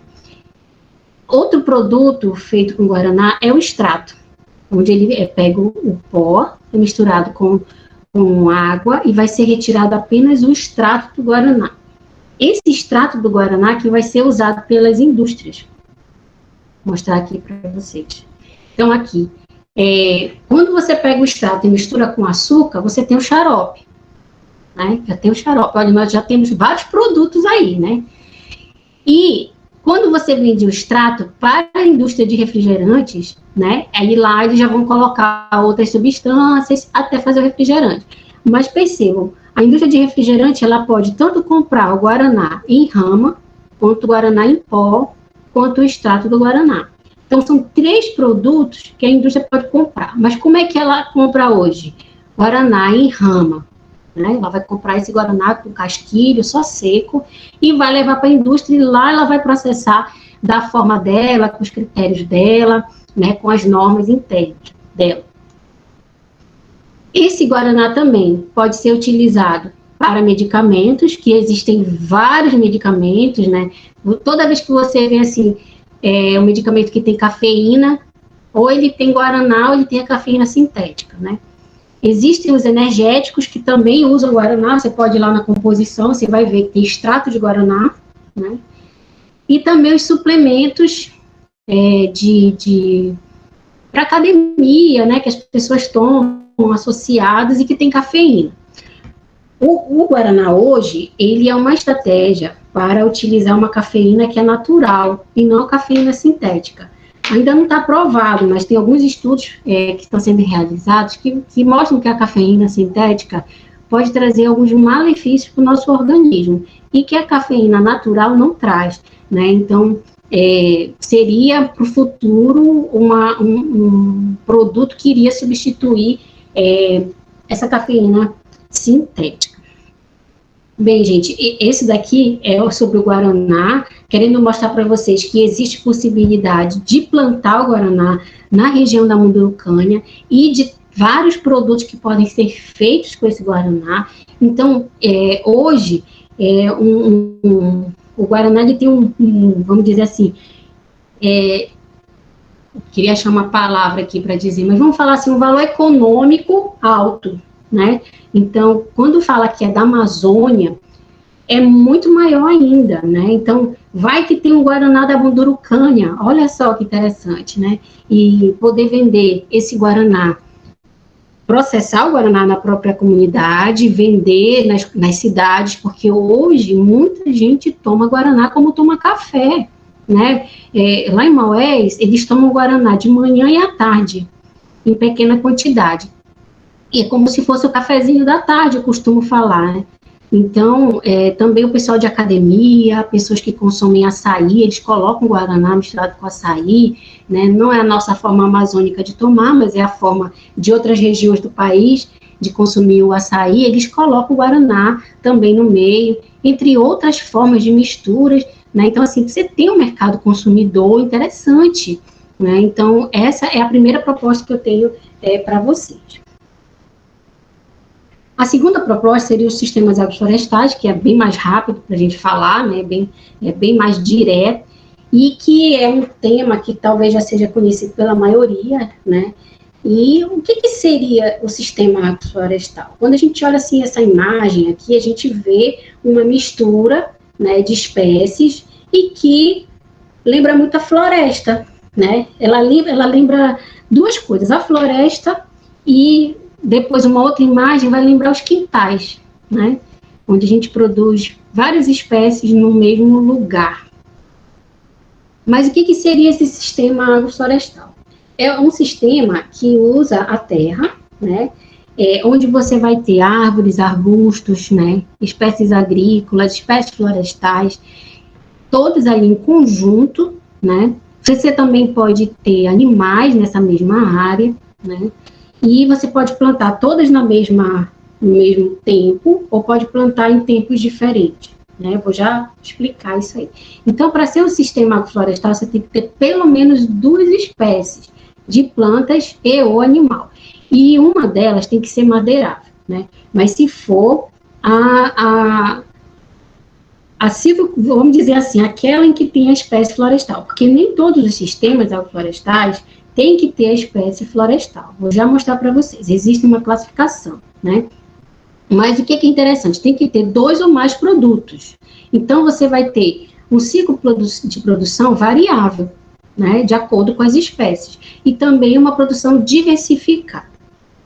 Então, vamos lá, por exemplo, aqui nessa imagem, nós temos ali o cupuaçu, a castanheira, a pupunheira e o acupiúba. No caso, a castanheira seria a espécie produtora de frutos, né, já que é proibido o corte da castanheira, né? A cupiúba seria uma espécie madeireira, e ali você teria tanto a pupunheira quanto o cupuaçuzeiro para a produção de frutos, e a pupunheira também poderia produzir o palmito.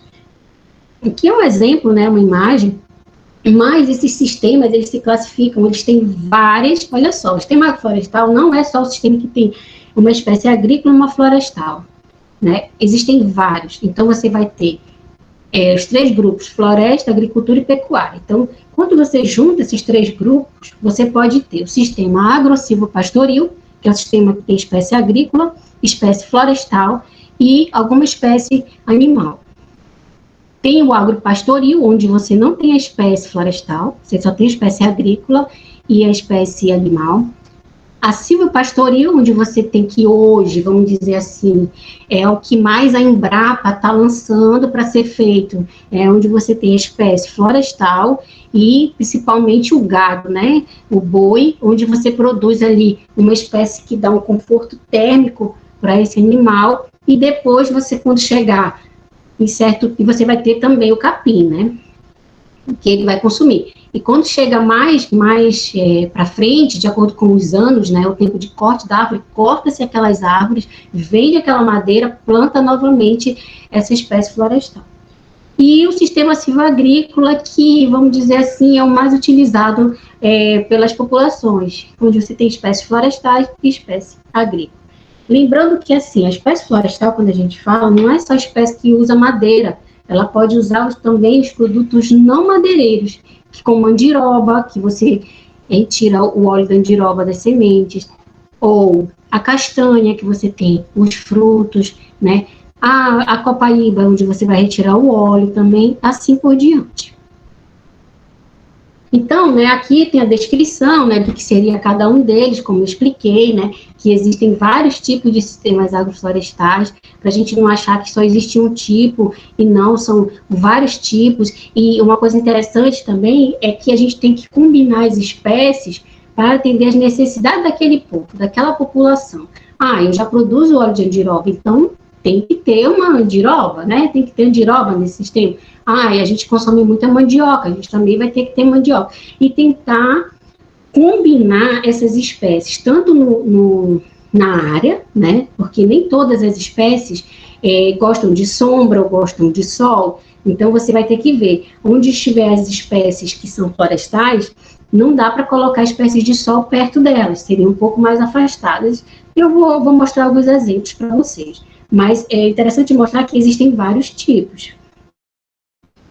Então, assim, a Embrapa, ela usa hoje a ILPF, e esse nome, né, que é Interação Lavoura, Pecuária e Floresta, é o sistema que a Embrapa usa e que é a mesma coisa do sistema agroflorestal, né? Porque vocês vão ouvir muito falar nesse nome, principalmente se vocês quiserem, em algum momento, financiamento ou participar do dia de campo, eles vão falar nesse nome, né? Então, seriam sistemas semelhantes a que eu expliquei dos sistemas agroflorestais.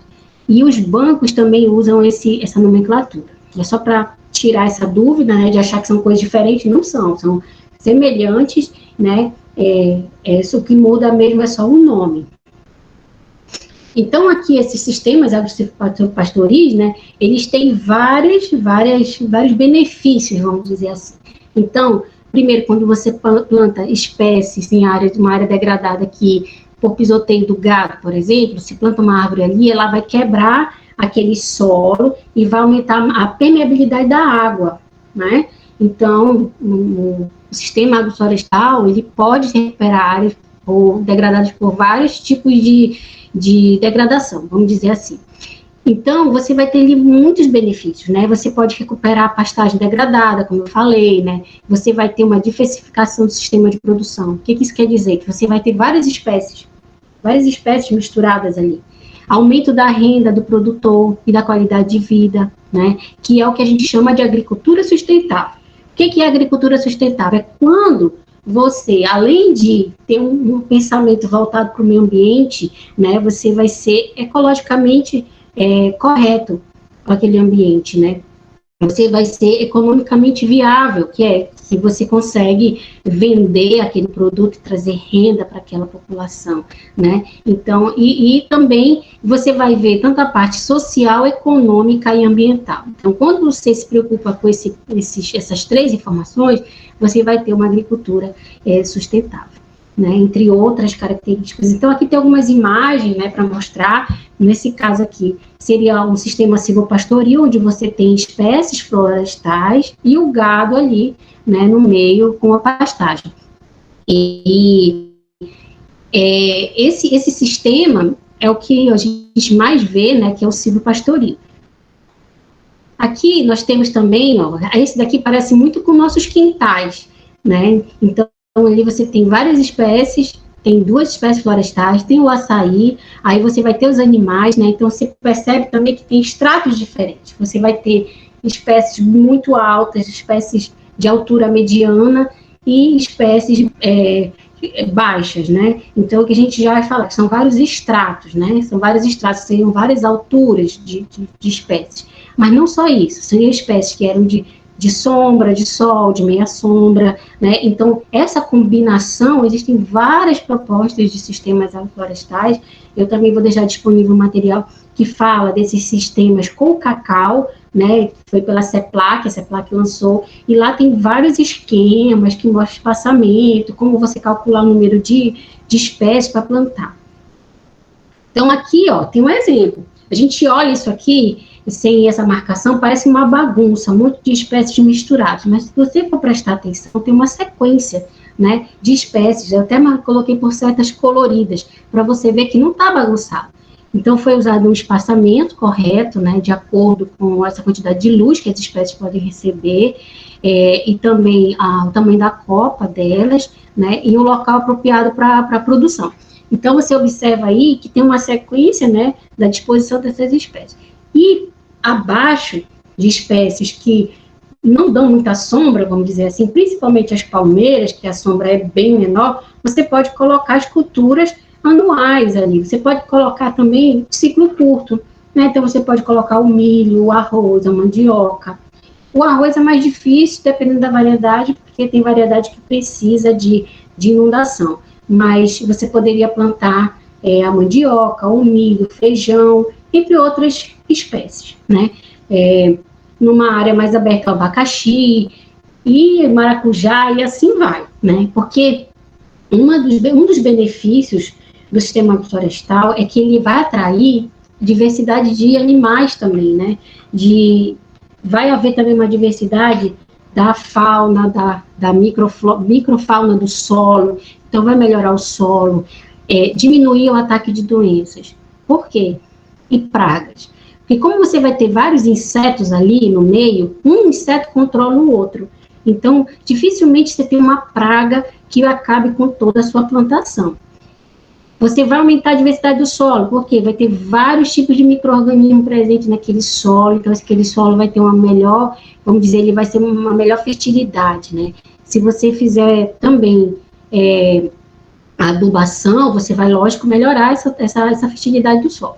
Então, assim, é como se você criasse um sistema, né? Um sistema pequeno em 1 hectare, por exemplo, e que ali você produz várias espécies. Quando você produz várias espécies, são vários ciclos, então várias safras, né? Então, dependendo da formulação que você fez do sistema, você pode ter renda o ano todo. E, além disso, alimentar o produtor com a sua família, né? Então, vou mostrar também algumas imagens. Essa daqui é de uma cartilha que saiu recentemente da Embrapa, que mostra aqui o produtor cuidando do seu sistema florestal, e que tem animais, ó, você vê que tem aves, que tem macaco e tudo mais, ali interagindo de uma forma benéfica, né? Porque, lógico que alguns animais podem consumir uma parte da sua produção, mas isso não vai acabar com a sua produção, não vai, porque existem outras espécies ali convivendo, então, assim como o equilíbrio ecológico, né? Então, essa parte ecológica é muito interessante do sistema florestal. Então, né, já indo para mais para o final, esse sistema florestal, você vai ter várias espécies produtivas de ciclos diferentes que vão produzir o ano todo e vão trazer renda ao ano todo, né? Então, assim, eu vejo que hoje a Amazônia precisa dos sistemas agroflorestais, é do que a gente precisa, porque você vai ter uma diversidade de produção e vai ter renda, né? Vai depender apenas da sua vontade, vai depender também das espécies que você escolheu, do cuidado com aquele sistema, né? Porque chega uma hora que o sistema ele já você vai ter mais trabalho no início, porque depois o sistema ele mesmo se sustenta de uma forma bem interessante. Então, ali, ó, como eu falei, né, você vai ter muitas vantagens ambientais, né, dessa diversidade do sistema que você criou, né, de muitas espécies ali. Então, você vai ter esses animais polinizadores, por exemplo. Se você plantar o maracujá com hortaliça e outras espécies, você vai ter polinizadores, e isso também ajuda muito na recuperação da área de uma forma interessante, né? Então, todos vão cumprir o seu papel ali dentro do sistema. Por isso que o nome é sistema, né? Você vai ter também outras vantagens, né, que é a ciclagem de nutrientes, tipo a folha que cai, que vai ser decomposta, que volta para o solo, depois a planta vai absorver alguns minerais daquela planta, e assim por diante. Existem vários benefícios, assim, são incontáveis. A gente daria uma aula só sobre os benefícios dos sistemas agroflorestais, mas eu vim só para mostrar, assim, os principais, né, e a gente poder passar justamente para essa parte econômica, né. Então, uma das coisas que você diminui o risco de perda total da cultura no caso de uma praga ou uma doença, né? Porque vai ter ali o controle de várias espécies convivendo no mesmo ambiente, então dificilmente você vai ter uma doença ou uma praga que vai acabar com tudo ali. Aí você vai ter diversidade de produtos que você vai colher, vai poder vender o ano todo, você também vai poder fazer essa produção e o autoabastecimento da família, né? Que a família poder consumir aqueles alimentos. Então, vocês também já vê uma outra coisa, que é a fome, né?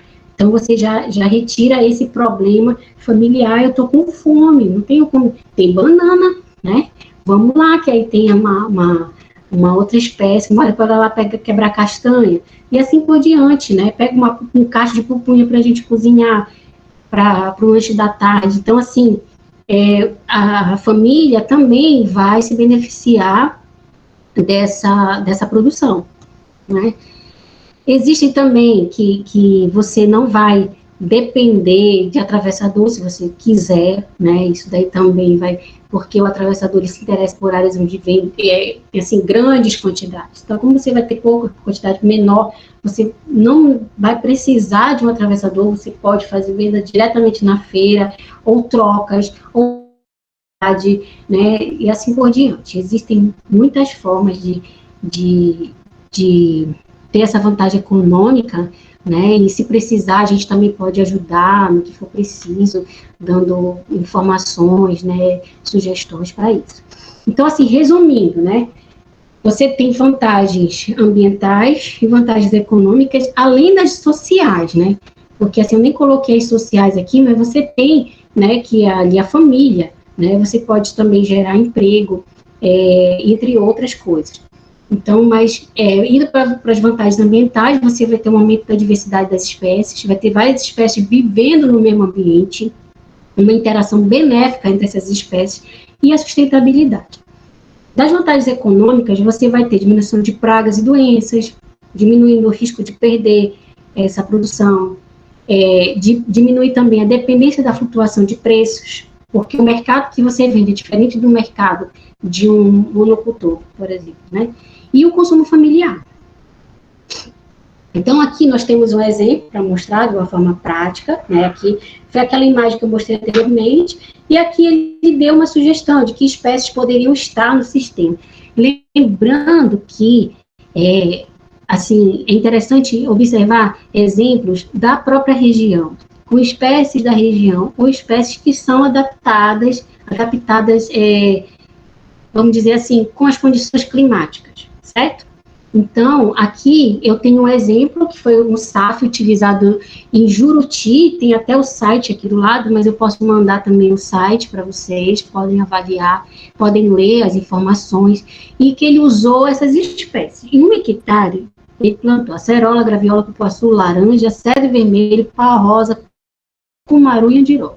E com isso, com esse sistema, foi uma proposta, foi até premiado na França, fiquei sabendo também, então tiveram várias repercussões, né? Por quê? Porque utilizou tantas espécies fruteiras, né? Que vocês vão ver aqui, vou até mostrar aqui, só um momento. Aqui, ó, ele usou culturas agrícolas, como o milho, feijão e mandioca, usou as fruteiras, acerola, graviola, cupuaçu, laranja, e florestais, cedro, pau rosa, cumaru e andiró. Então, com isso, o que ele fez? Eles tinham tempos de colheita diferentes, né? Então, nos primeiros anos, ele planta as fruteiras no campo, né? E as florestais, mas elas não estão produzindo nada ainda. Elas estão crescendo. E nisso ele vai plantando e colhendo milho, feijão, mandioca, milho, feijão, mandioca. No terceiro ano, começa a produção das fruteiras. Eu coloquei assim de uma forma geral, tá, gente? Isso aqui tudo é média, de uma forma geral. Então, começa a produção das fruteiras e aqui do lado eu coloquei quando seria, né, a colheita a safra, né, quando seria que nós vamos colher a safra da graviola, por exemplo. E a produtividade média dessas plantas, né? Então, você pode ver tanto por quilo ou por número de frutos, né? E se programar para vender. Então, você vê o terceiro ano, já tem florescimento dessas fruteiras, você já planeja que se pode vender essa produção.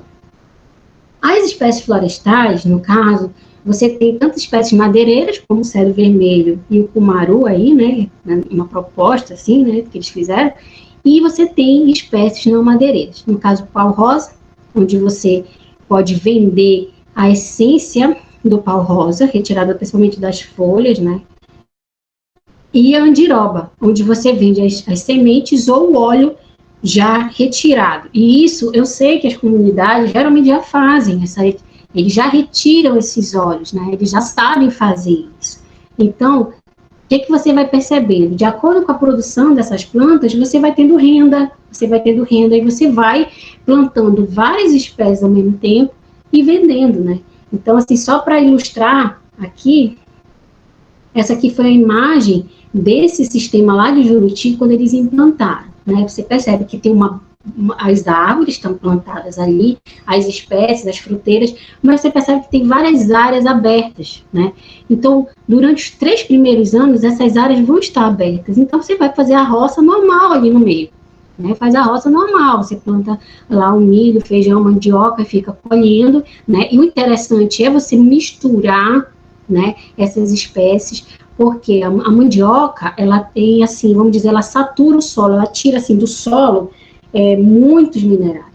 Então, na Amazônia faz-se o pousio, né, Então, naquela área que foi plantada a mandioca, a gente deixa um tempo sem plantar e passa para outra área, né? Então, isso é muito importante que seja feito. Então, quando você faz essa mistura, né, você está evitando que haja uma degradação só daquela área, né?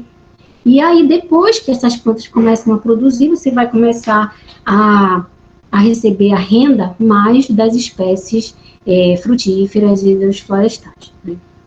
Então, aqui, só para mostrar, né, já finalizando o último slide, aqui nós temos o óleo da andiroba, um exemplo, né, peguei na internet, pessoas vendendo. Então, 30 ml do óleo, R$11, né? Aí, voltando aqui, ó, você vai ver que na andiroba você consegue 60 quilos de óleo por planta. Então, multiplica 60 quilos de óleo por planta por R$11, sendo que 30 ml é R$11. Aí você já vê renda aí. E se você tiver várias árvores de andiroba nesse 1 hectare, né? Aí, lógico que você vai ter que ver espaçamento, quais seriam as outras espécies que você ia colocar nessa composição. Da mesma forma, você vê a essência do pau-rosa. 5 ml, aquele potinho bem pequeno, 5 ml é R$72. Olha só. Então, 5 ml é R$72. Nessa tabela aqui, ó, um pau-rosa, uma árvore lá, né, que você tem que fazer também o corte direcionado. Você não pode cortar todos os galhos, você vai cortar os galhos, alguns galhos, né, e você vai retirar ali das folhas. Você consegue até 16,8 quilos de essência por planta. Isso é muito, gente. Se a gente for ver, ó, por R$72, você consegue uma renda, né? Aí aqui do meio você vê também um produtor, que esse aqui é interessante, a história dele, porque ele conseguiu dobrar a produção de acerola, né, em Santarém. Eu não conheço, eu conheço pela internet, né, a história dele, assim. Então ele vende os frutos de acerola, ele não vende a polpa, né? Porque também tem isso, você pode vender o produto, você vende a acerola no saco, ou a polpa da acerola, ou você pode fazer com a graviola a mesma coisa, vender o fruto, ou vender a polpa, né? E assim por diante. Então, isso depende muito da estrutura que você tem. Se você tiver como congelar as polpas e vender a polpa, porque aí o valor agregado é maior da polpa, né, do que quando você vende os frutos. Então, eu vejo assim, né, já finalizando a minha fala, que depende muito, não só da boa vontade, mas da orientação. E quando a gente orienta o produtor de que ele pode ganhar dinheiro com 1 hectare, né, ele não acredita, fica assim espantado, como que eu posso ganhar dinheiro? E ganhar dinheiro o ano todo, e também alimentar a sua família. Então, eu vejo assim, existem possibilidades de novos cursos, de novos treinamentos, de mostrar que é possível fazer esses produtos, é possível vender diretamente, que é uma outra coisa interessante, não passar por atravessador, né? O atravessador é mal necessário, mas se você tem uma comunidade organizada, você não precisa do atravessador. Então, que você pode ganhar dinheiro em pequenas áreas, é possível, não é uma coisa impossível.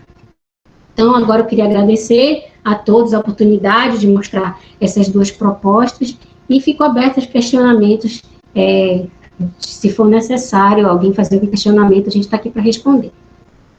Obrigada. Professora Natasha, queria agradecer a sua participação, as suas ideias inovadoras, essa forma incrível do Guaraná da Mundurucânia, já estou até pensando na marca, Guaraná da Mundurucânia, né? E esse sistema, e esse sistema agroflorestal é muito interessante.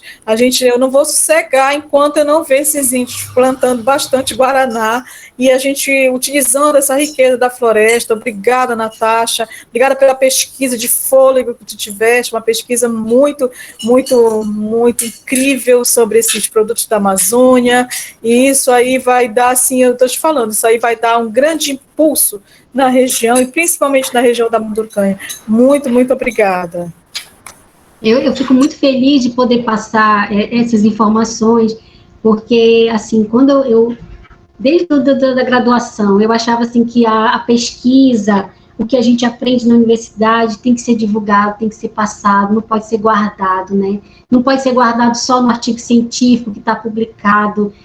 A gente tem que falar para a população porque eles não vão ler os artigos científicos. Então, eles têm que saber pela gente, por quem fez, como é que foi, como é que é, o que eu posso fazer. Então, para mim, é uma alegria muito grande poder passar esses conhecimentos, poder chegar a alguém que vai usar esse conhecimento. Tem outras ideias também que a gente posso depois contar, umas ideias que a gente pode também passar para eles. Então, assim, eu vejo que nossos canteiros, eu fiquei muito feliz com isso, de ver os canteiros que vocês estão fazendo também, né, e até dar sugestão daquela água, ser água da chuva, né, e assim por diante. Então, são muitas coisas que a gente pode mostrar que existe além do garimpo, vamos dizer assim, né? Existe além da degradação da floresta. Então, não é só uma motivação da população que está lá, mas também de quem já conhece alguma tecnologia e pode passar. Então, para mim é uma grande alegria poder ter compartilhado, né, esses estudos e poder tirar qualquer dúvida e contribuir no que for necessário, que alguém queira perguntar ou trocar ideia, né? Estamos aqui.